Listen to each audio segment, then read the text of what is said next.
Episode 51, Dragon Ball Super Broly Movie Review. Welcome to the Visionary Variety Podcast, where we cover all kinds of cool stuff like photo, video, film, books, and technology. So switch on your brain and enjoy the show.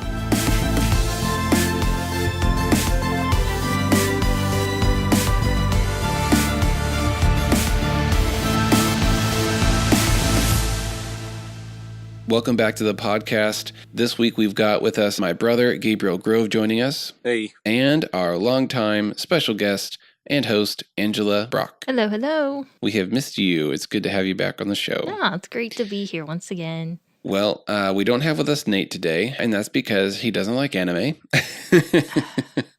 He's too cool for anime, apparently. No, he didn't quite grow up with, just that golden treasure of Dragon Ball Z as a foundation of his childhood. And us three, we did.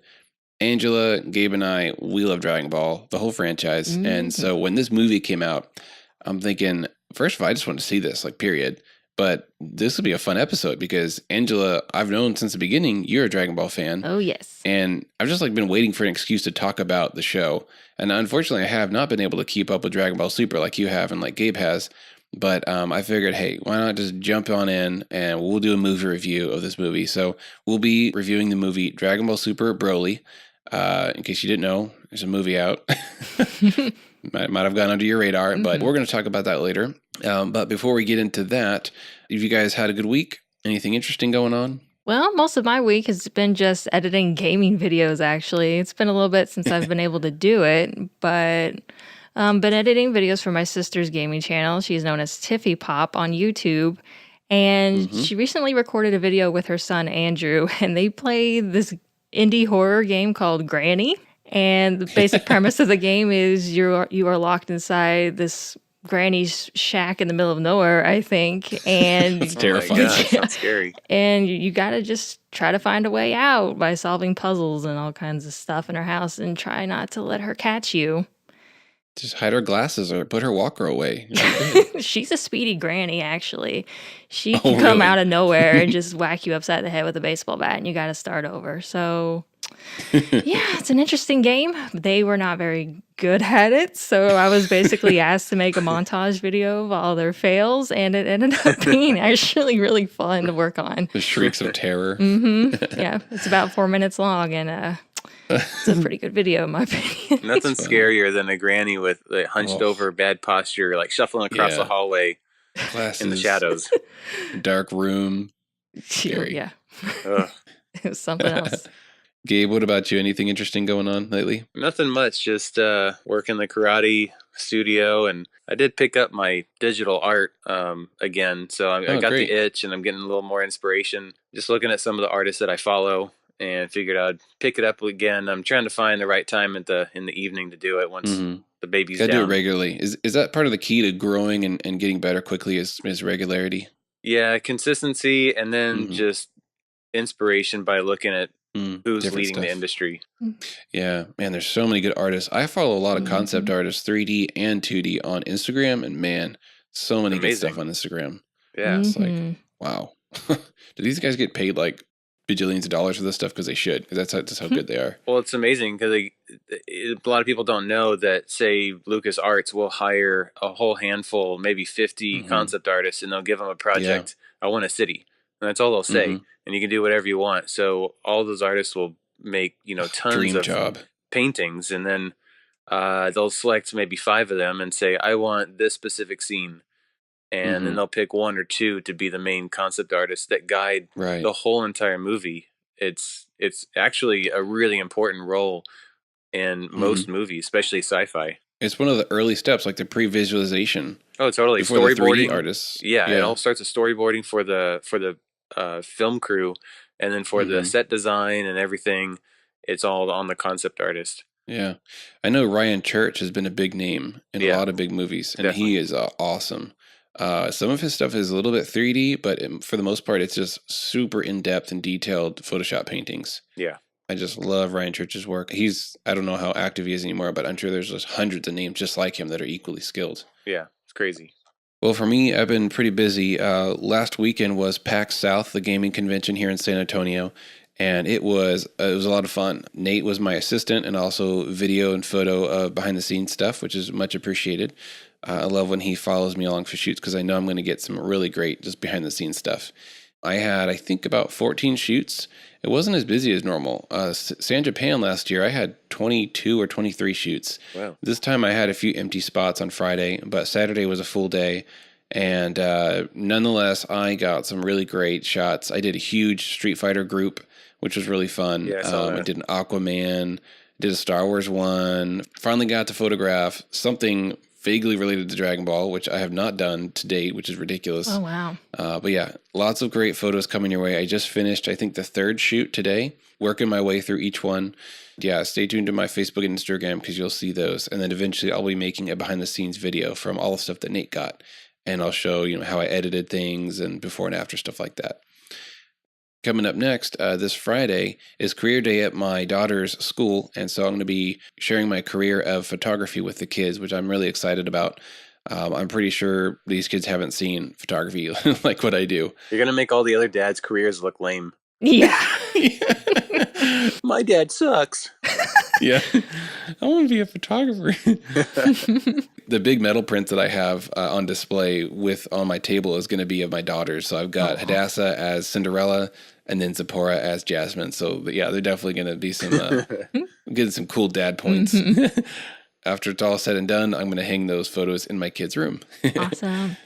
All right. Well, let's talk about real quickly our history with the Dragon Ball franchise. Gabe, you and I watched it on Cartoon Network. Yeah. I mean, Angela, you probably did too, mm-hmm. right? Yeah. Yeah. Toonami, right? Yep. And I loved it. I'm pretty sure we watched it from the beginning of Dragon Ball Z. I went back and saw a few episodes of Dragon Ball, I think maybe online, but it was primarily Dragon Ball Z. Pretty sure I saw all the episodes. And gotta say, Android Saga is probably my favorite. I just really love that. And yeah, Dragon Ball Z was a huge part of my creativity. It's what really got me into drawing anime. Mm-hmm. I grew up drawing. I drew everything I could think of. Just typical boy stuff, weapons, robots, sci-fi cities, stuff like that. But when I watched Dragon Ball Z, it was like, it really just got me into the anime style. Yeah. And that and Tenchi Muyo really got me into character design, thinking of stories behind someone's wild costume and wild, alien features, like where do they come from? How do they get this? What does this thing mean to the person? So I also got me into story because I feel like Dragon Ball has just got so much great depth to the stories and the characters, and they all have different intentions and agendas and, origins. And I just love that. So to me, Dragon Ball was really foundational in my love for martial arts and fantasy martial arts and drawing. So yeah, what about you, Gabe? Yeah, I think we did start watching it, Dragon Ball Z. I think we watched it before we had to leave for karate when we were that's dangerous. taking lessons. Yeah, so we'd watch it, get super pumped, and go to class with that Dragon Ball Z high fresh in our head. And I think the attraction for me was the martial arts, because as I was taking karate, I would kind of connect myself with the characters that I was watching in the cartoon, and I could see the lessons that Dragon Ball Z was kind of sharing, being a warrior and powering up, and kind of the skill levels improving. So I didn't like karate in the beginning, but I started enjoying it when I started applying that same kind of fantasy martial art to how I practice karate. I'm going to do 1,000 front kicks, and I'm going to level up to the next level. And that's kind of what kept me going. And then the drawing as well. I think the art style was unique amongst the other styles around at that time. And in high school, I started adapting that style to my own just character design. And I actually made a lot of lunch money doing caricatures of my friends. I'm going to make you a Dragon Ball Z character. So, I'll draw them as a Dragon Ball Z character in that style, and everybody would freak out, and I would get a few bucks, and kind of made my way. It was fun. Angela, how about you? Yeah, my experience with Dragon Ball is very similar to you all's. I started watching on Toonami in early evening, and I think when I first started watching, I think they were on the Majin Buu saga, so they were pretty late into the show. And it took a few years before I was able to actually see enough of the show to be familiar with all the arcs. And I think I probably ended up playing a lot of the video games to be familiar with the show. Because I feel like they were skipping around episodes a lot. When it was on TV, like they would only show like chunks of different arcs for some reason and not like all the way through. So it was a little disappointing. But highlights. And also watched a little bit of the original Dragon Ball because that would come on Toonami as well. I think I only saw like the first arc of that. Yeah, I missed that. But I'm not even sure like how I even got into it because I wouldn't watch Sailor Moon or anything. So it's not like it was just anime. I think it had to be maybe the martial arts part of it because I did take Taekwondo for about a year when I was a little kid. Cool. Yeah. All right, so I guess that interest has been there. Yes. But then I wasn't really into like Power Rangers or Teenage Mutant Ninja Turtles. So I guess it was just the art style of it all and maybe just the appeal of aliens powering up and turning golden and shooting energy blasts from their hands is really cool to me. But it also inspired me doing art a lot as well. Just like you guys, I would draw in that style so much for many years, probably like 5 years straight. I think I drew in that style a lot. Yeah. Drew comic books in that style, so I got really good at it. And I owe a lot to that show for getting me drawing a lot as a kid and developing my skills over time. It got me into anatomy. I don't know why. I just had this like obsession with art crossing anatomy. I love to draw muscles and different body poses. Yeah. It really got me into that. And the anatomy in Dragon Ball Z is not very accurate, especially with muscle and bone. There's some things just like, wait a second. Right. It was a doorway. It was definitely, that's a good word. It's definitely a good doorway and all that because I was not drawing realistically at all before then. And this was a nice stepping stone. You mentioned video games, and this totally escaped me, but I haven't remembered this in a long time. I just remembered. I had a ROM, which is a computer version of original video game. It was an SNES RPG for Dragon Ball Z, and it was all in Japanese. Oh my gosh. How did you even play that? It was very complicated. You would use like cards to attack. I've heard that, I think. Would like memorize the Japanese kanji symbols on the cards. Oh, wow. That's crazy. And I got this like rough understanding of what I was doing and not doing. And it was so much fun trying to figure this game out. Oh, man. But that was a trip. And then we also had on PlayStation 1, we had an imported version of Dragon Ball Z Fighter. I don't know. It was a fighting game. And we had to use a boot up disc that would allow your American NTSC PlayStation 1 to read a PAL Japanese disc. Oh man. Or something like that. That's crazy. So it was a boot up disc. We used it for a Ghost in the Shell as well because that was a Japanese game too, that I was, think. that was good stuff. Dude, that game was hard. Oh man. So I'm glad you brought video games up because I got some fond memories of. Did you ever play any like actual English ones? No, because we were into it so early they weren't even Americanized yet. Oh my gosh. There was nothing legit yet until like later when I was out of video games and I had moved on. That's sad. Then they start making American games. They've got some sweet games now for Dragon Ball. I'm like, I mean, like the latest one was a Dragon Ball Fighter Z or something. Apparently. It looks so good, but I've not played it. All right, so we watched this. Gabe and I watched this Sunday. You watched it what, Monday, Tuesday? I saw it on Tuesday. Okay. Did you guys notice that all of the previews were aimed at children? Yeah, I could not watch it for very long. So annoying. I was like, these are straight up like little kid movies. I feel like some director or some business person's like, Dragon Ball Z's a cartoon movie, so we're going to put kid movies in there. So annoying. But like the majority of the audience was what, like 25-ish, 30 years old? 25 to 35-year-olds, yeah. Yeah, they grew up with the original, and really bad decision on someone's part. I don't know who did that. I felt really awkward. I felt like I should have a child with me. Yeah. Yeah, I was like, this isn't a kid movie, right? I'm old. It's not weird that I'm watching this as an adult. And then, so one of those movies was King Arthur. I forgot what it's called. What was that King Arthur movie called? I don't even know if I saw the preview for that one or not. But they might have been on and I just didn't pay attention. There's some new, retelling of like a King Arthur spin-off type story with a kid. He finds a sword and whatever. He's like a descendant. Magical stuff ensues. So like the first like 30 seconds of the trailer, I thought it was a Harry Potter movie. Oh my I was getting excited. I was like, oh yes, another Harry Potter. The music sounded just like Harry Potter. It did.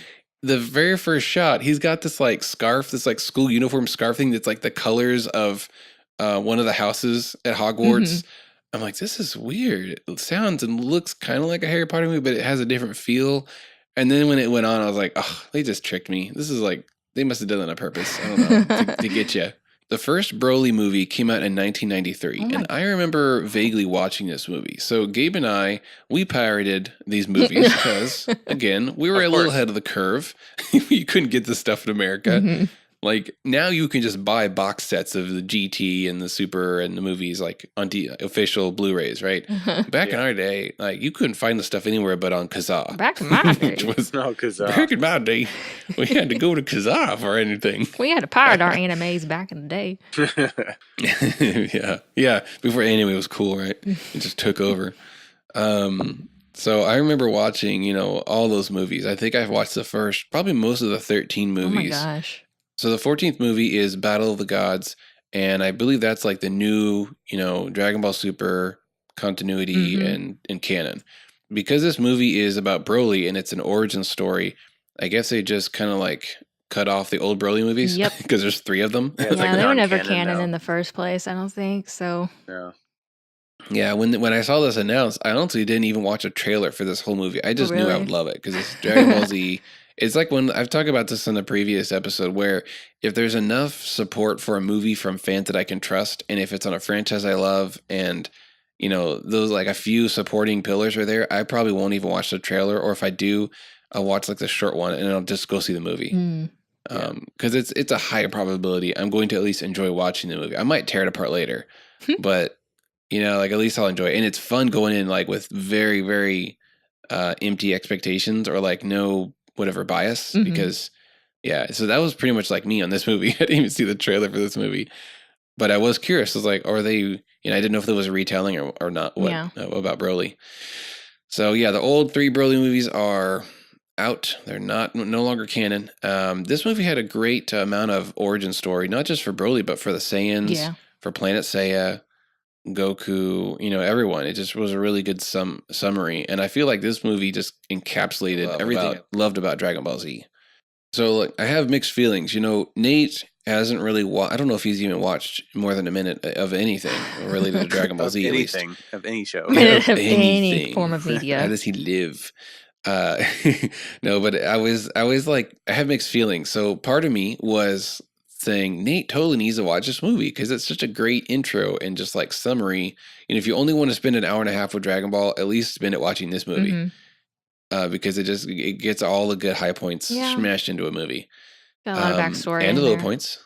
Yeah, there's backstory. It explains, a lot of the universe, the basic parts of the universe that you need to know. So that's like half my brain. Then my other half is like, no, he won't appreciate a lot of it because he doesn't know the characters and the relationships and the other backstories that aren't told that are told in the series that take forever to go through. So I don't know. It's like 50-50. Yeah, I get you completely. Beerus would be there and be like, okay, why is there a talking cat in Egyptian clothing just sitting there? Watching a baby. Who's that weird guy with a circle on his head? What's with the green elf guy in the turban? He just showed up out randomly. Of nowhere. That would be so random for someone who has not seen Dragon Ball Z. Well, it's funny at some point where they do this kind of fast forward timeline going across the screen that flashes a lot of the characters up to that point. But that still doesn't do anything for someone that has never. It might even confuse them even more. Yeah, like, what's happening? What am I looking at? A pink guy that looks like bubblegum, and now it's over. I think that would more confuse people who've never seen Dragon Ball Z, or anything. Yeah. It's not like fans don't know what happened. Okay, so from this point on in this episode, we're going to get into spoiler territory. So if you want to see the movie for yourself, don't listen any further. Just pause it, go watch the movie, and come back and finish the episode because there is. So here is your spoiler warning.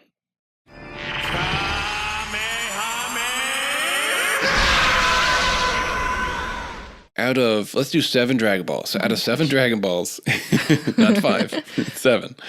We got to stay authentic. How would you guys rank this movie?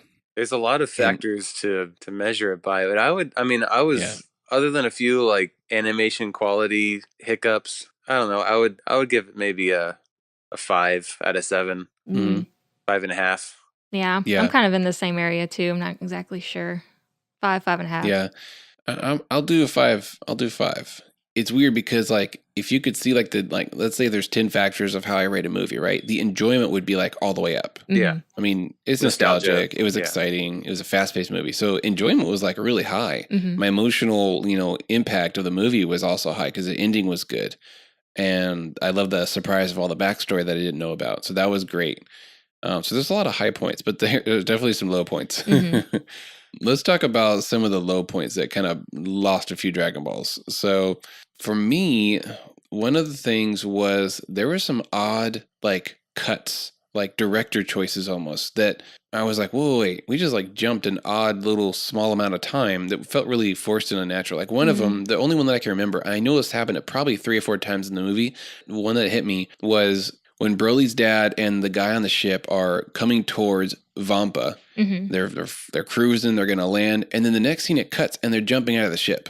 Like it was weird. It wasn't even like it just didn't feel natural. It felt like there was an animation sequence and them landing and then crashing and then surviving, but they decided to cut it out.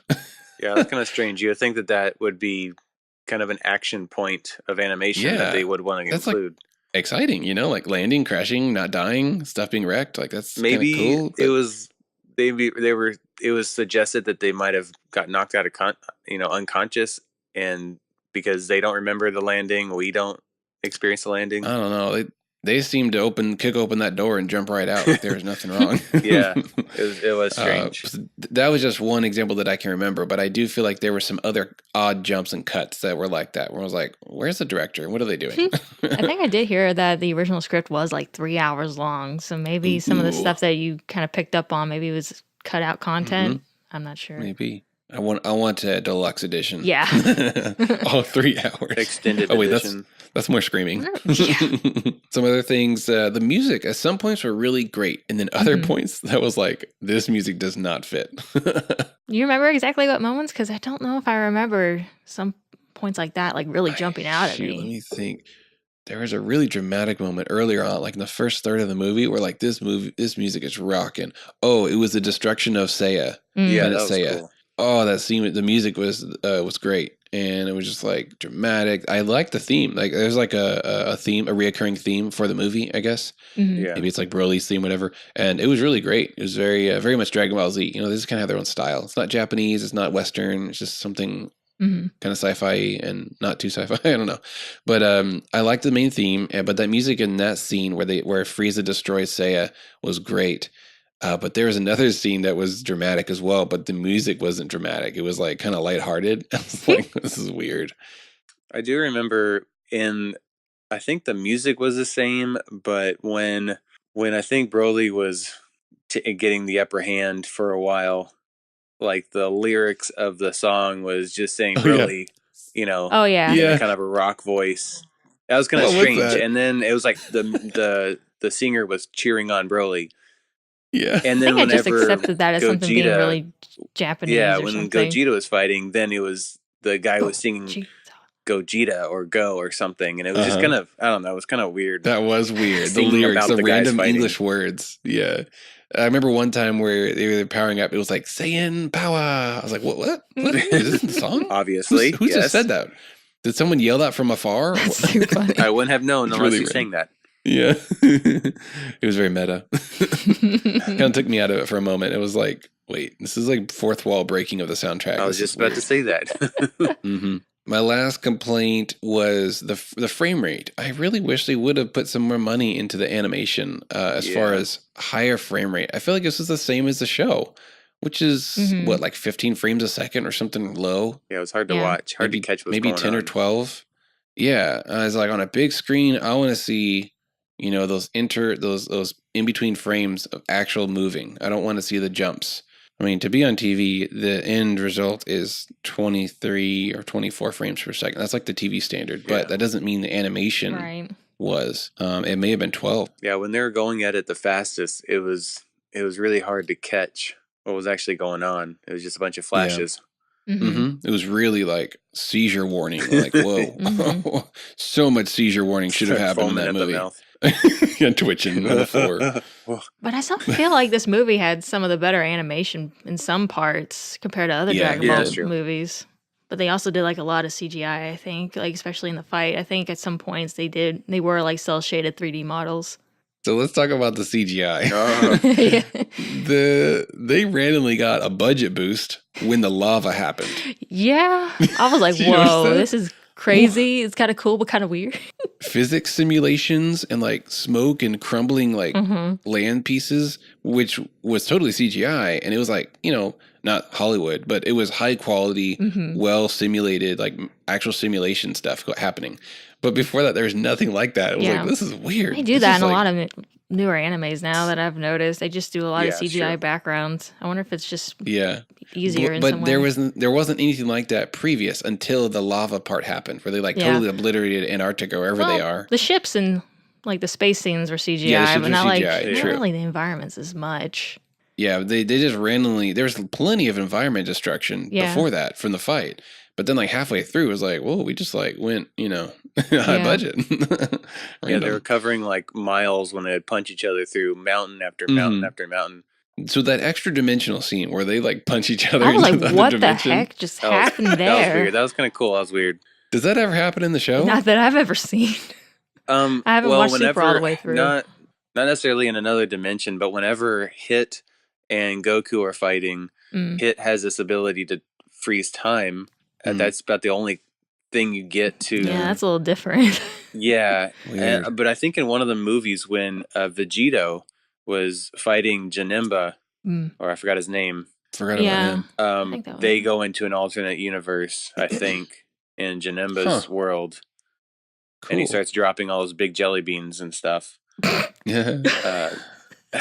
But I think that's pretty cool because I was wondering, how much faster, how would that affect physics? And I kind of thought that was an interesting twist on the physics of their power. Is they're hitting so fast and hard, they would break some kind of barrier. Yeah, they're like splitting atoms with their punch and energy. It was like Doctor Strange meets Ant-Man. Gotenks, when he's Super Saiyan 3, he has this ability to break dimensional barriers by screaming. Oh yeah, he gets out of the time chamber. That sounds annoying. And breaks through that. That's about the only time we've seen something like that.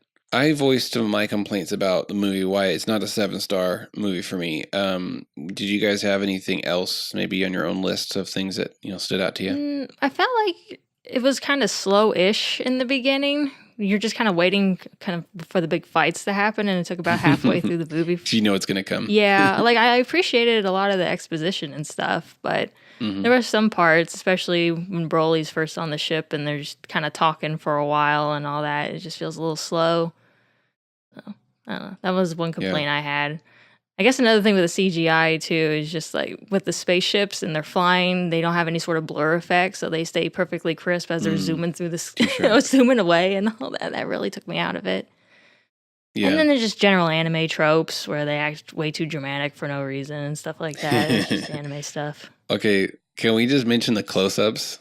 Yeah, like the very beginning, we're like after the time skip and Goku and Vegeta are just like getting at it, and Vegeta's like screaming at him, and they just do a close-up of Vegeta's mouth, screaming, spits flying out. I'm like, okay, I don't think that was necessary.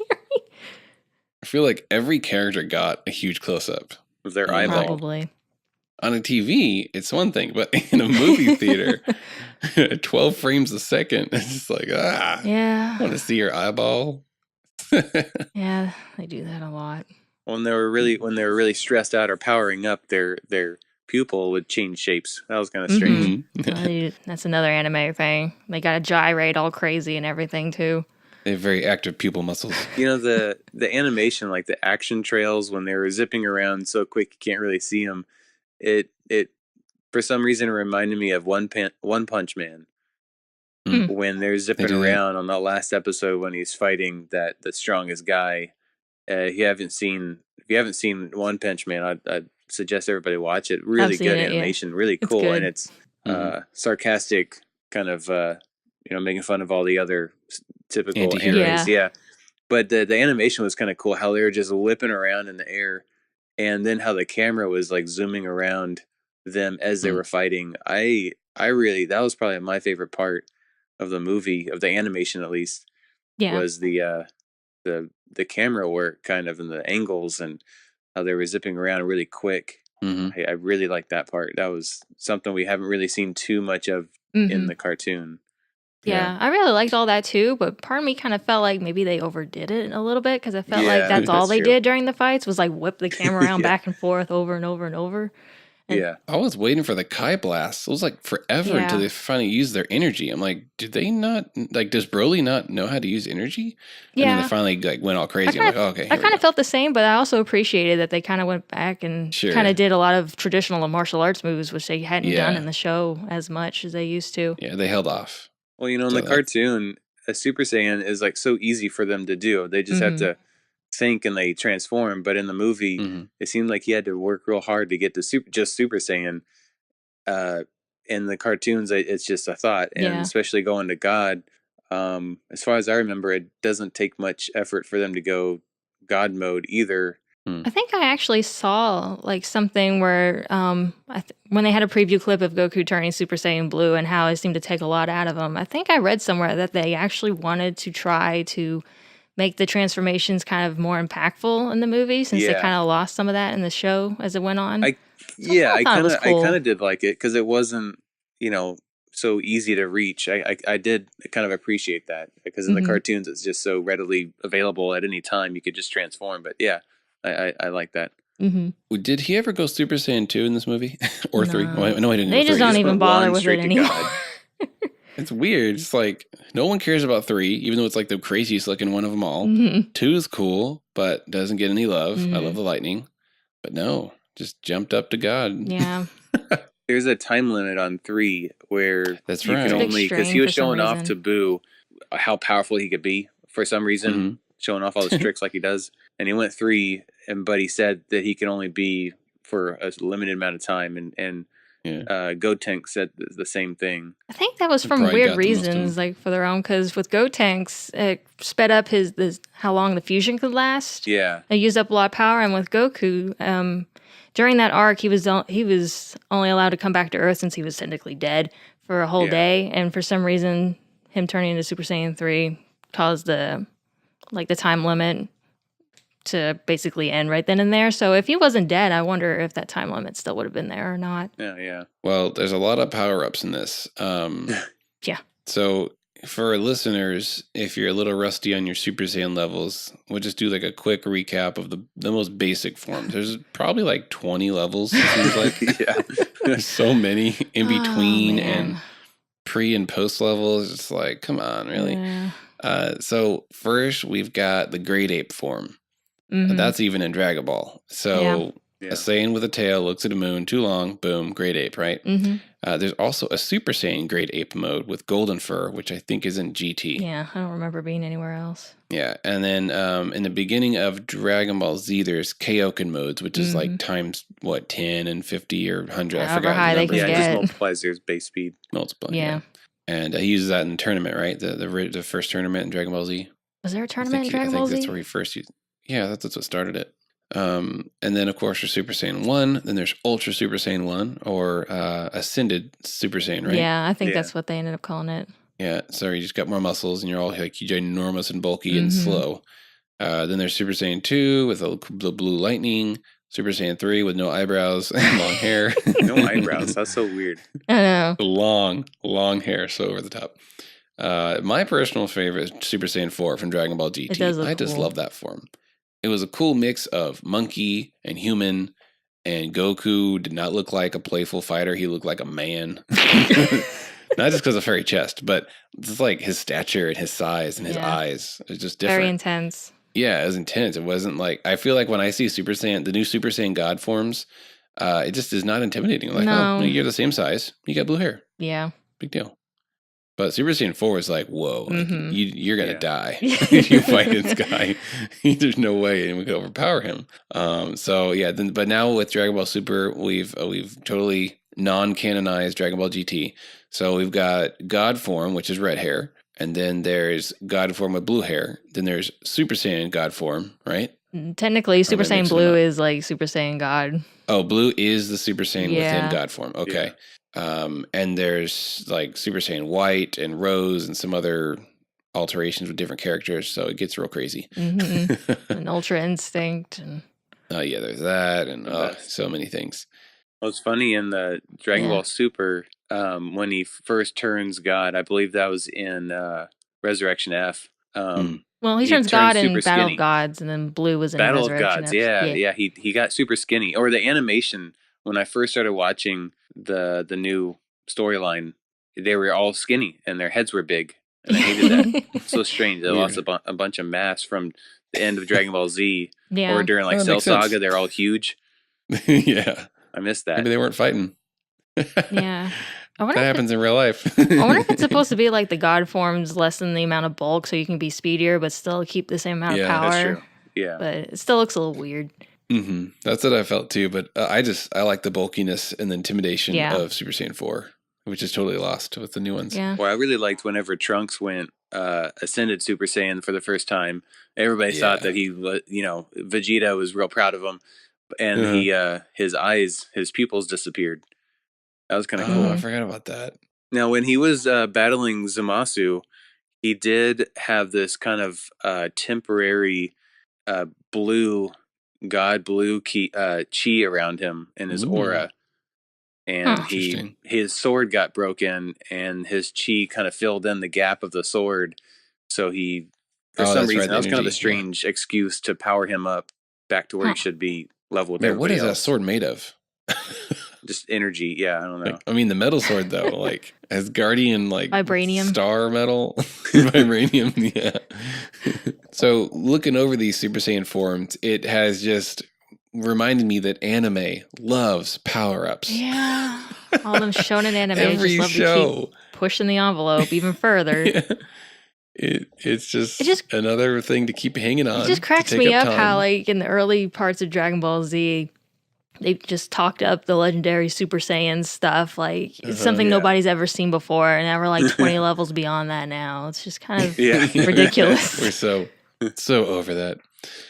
Like, Power Rangers is the classic example because they put their Zords together and they can't defeat the guy, and then Alpha's like, hey, we have a Mega Sword. I'm like, well, you idiot, why didn't you tell us about this upgrade you made in your lab this morning? Why didn't you tell us about it earlier before we're about to die?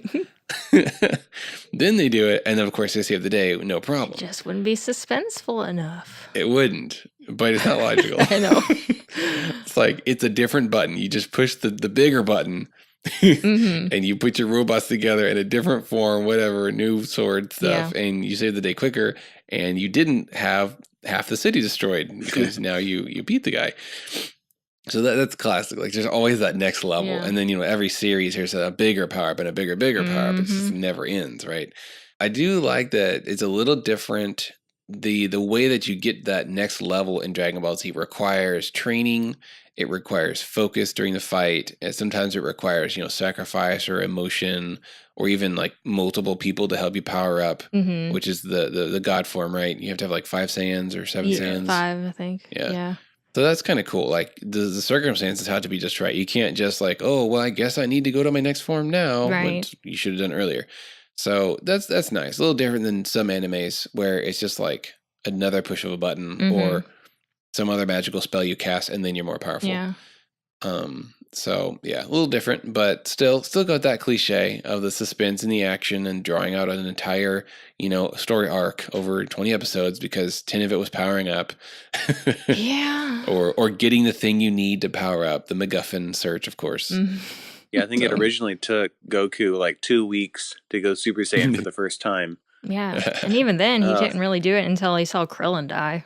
That was kind of like the trigger. Which they referenced in the movie. Yeah. That was kind of cool. Oh, Frieza. Killed Broly's dad.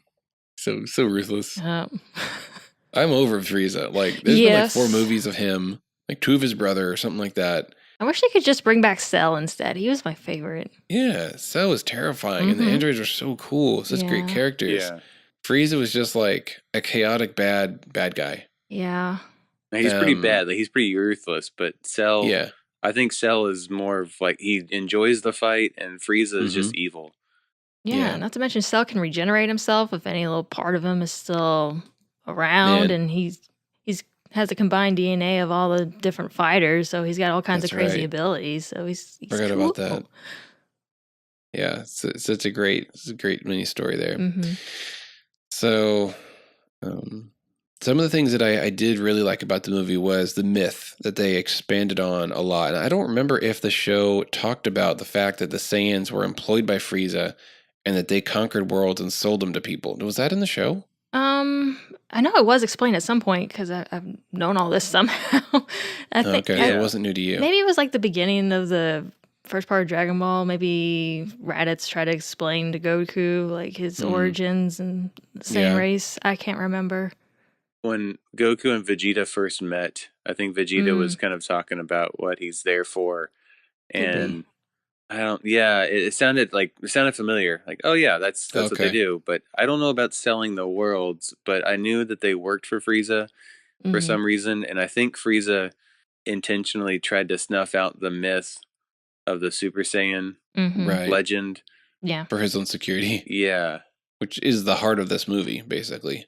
Yeah, they had to have said all that during his like saga in Dragon Ball Z because they had to explain that he was like so scared of the Super Saiyan myth. I liked how they expounded on the Saiyan character, whereas most of them, seem like most of them are like Vegeta's, like King Vegeta, where they're just ruthless. They've got this kind of agenda and they're warriors, right? But then they're not all like that because Goku's dad had a heart and his mother, was like tender and whatever. And they actually cared enough to fight the system to get him off world. So that was nice to see a little balance, but also like the ruthlessness of the Saiyan culture. Yeah. And what they do. I liked the whole setup for the fight, which is how they got Broly with Frieza. The reason for him keeping him around because he just wanted to use him as a tool to destroy Goku and Vegeta, which Frieza knows he can't beat them on his own, so he's like, well, yeah. Although he was initially like, save Goku for me, he's mine, and all that. Like, right. I like what they did with Broly in this movie because in the original, he was just basically a ruthless killer, and that was it. But in this one, he was just more like kind of like a tragic sort of character, being sent away when he was a kid and being used by his dad and all that. Kind of the mental illness story, but without mental illness and ape insanity. Yeah. Yeah. Because he had the insanity and the uncontrollable tendencies of a great ape without being in the form of a great ape, and the power too. Yeah. It's really neat. He just kept growing. You guys notice that? He became like a ginormous human being. Yeah. Which I was expecting because in the original he was Broly huge. movie, when he goes Super Saiyan, he's ginormous. Yeah. Like, he's not really Broly unless he gets scarily huge. Yeah, I was waiting for that. I was like, come on, this isn't full-size Broly. He's little. But he got there, and it was slow. Eventually, I was like, wait a second. He's, like, huge. It didn't show it. Like, and there was never one shot where it showed him growing. Yeah. I felt. But, like, every, like, maybe 5 minutes or 10 minutes of fighting, like, he's just a little bit bigger, a little bit bigger. Well, in the original Broly movies, he only reached the ascended Super Saiyan level. Right. That's why he was so big. And I did like the authentic mouth laser. I think that was the first time he used a blast, was he used his mouth. And that was like the original move that he had before in the other movies of him. I forgot about that. Cool. That caught me by surprise. I like that because I've never seen that used before. And I'd forgotten that's in the original movie. I was like, oh, that's cool. A mouth blast. There was another guy in the Ginyu Force, the tall, redhead, dumb Raccoon one. He also had that move. I forgot his name. I think it's Raccoon. But yeah, I don't remember him doing that. Oh, that's funny. Yeah, I have good memory.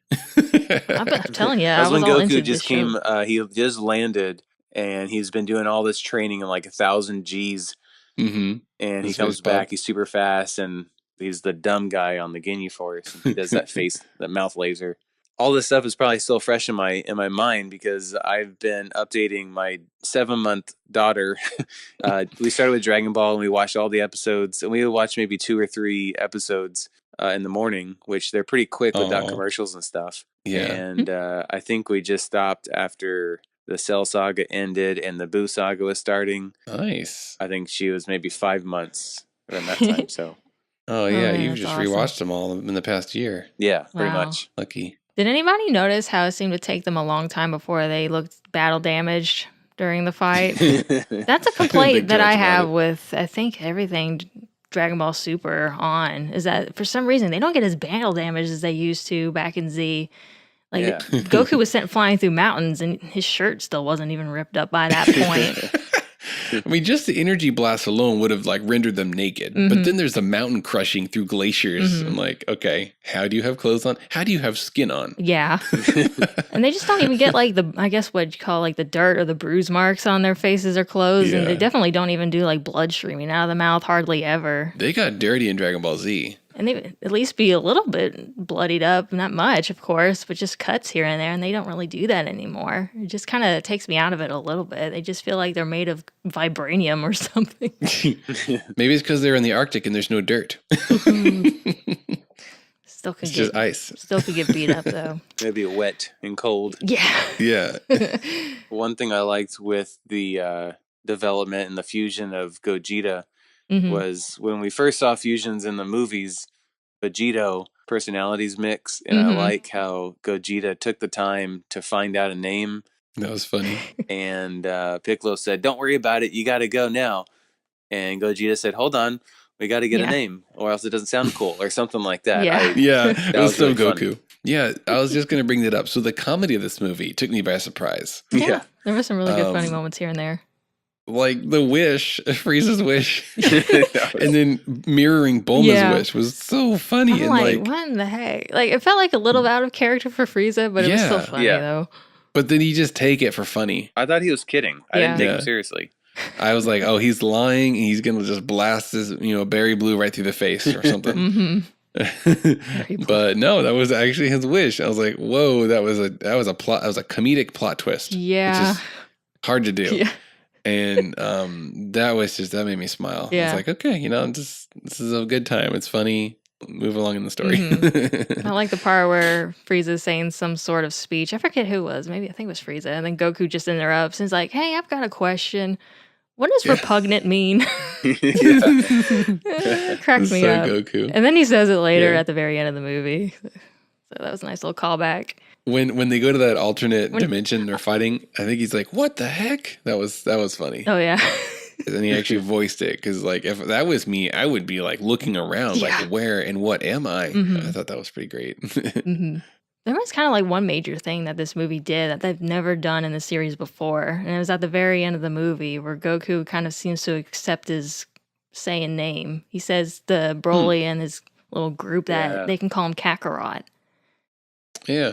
And I think people on the internet started freaking out about it. Like, whoa, Goku actually accepts his name. What does it mean? So I don't really know what it means, but I think it's kind of neat. Yeah, he's pretty sold into his human identity, kind of like Clark Kent, but more so. And he is Goku to himself. He's not Kakarot. Yeah. Maybe he's just trying to connect with the Saiyanness of Broly. Maybe. It's like one of the few surviving Saiyans other than him and Vegeta. The thing I've heard before, I think I read somewhere that maybe at first he rejected his name because he didn't want to be tied to like the bloodthirsty nature of the Saiyan race. And his but mission. after meeting Broly, he's kind of become more convinced that they're not all bad. So kind of accepting it a little bit more. That's the only thing I can really think of that it could be. I couldn't think of anything else. Somewhere in the movie, they made reference to Goku getting hit in the head too hard. Yeah. And I forgot who that was, Vegeta or somebody. And that was reference to his landing. He apparently hit his head, and that's what made him nice in the beginning. Yeah. So He forgot his killing mission, yeah. if he didn't get his head hit, then the Earth would be dominated by Goku. Yeah. It would. And Saiyans, it would have been sold to Frieza or somebody. Well, I think that pretty much sums up our thoughts and memories and feelings about the movie. Like I said earlier, this was a really fun movie. I enjoyed it. I'd probably watch it again if I had a free evening. Yeah. Best Dragon Ball movie by far, I think. Definitely. It's just a great start to finish movie with a good start, good ending, and some great moments in the middle. So definitely go see it if you love Dragon Ball Z. And, if you want to get into Dragon Ball Z, maybe go see it too. And then you'll have lots of questions you can fill in later by watching Dragon Ball Z. Yeah.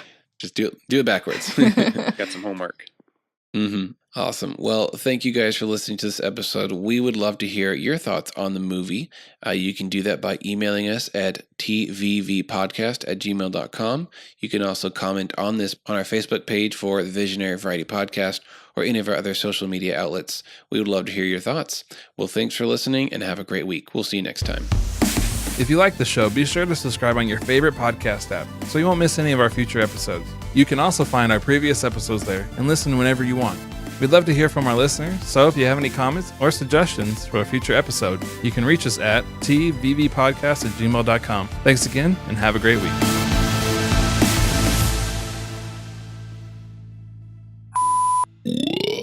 Okay, that is not acceptable. Now we just need some celery. Oh, it tastes so good. It's like seconds. Ugh. Let's see, what did that taste like? What did I eat earlier? I'm leaving. Pasta?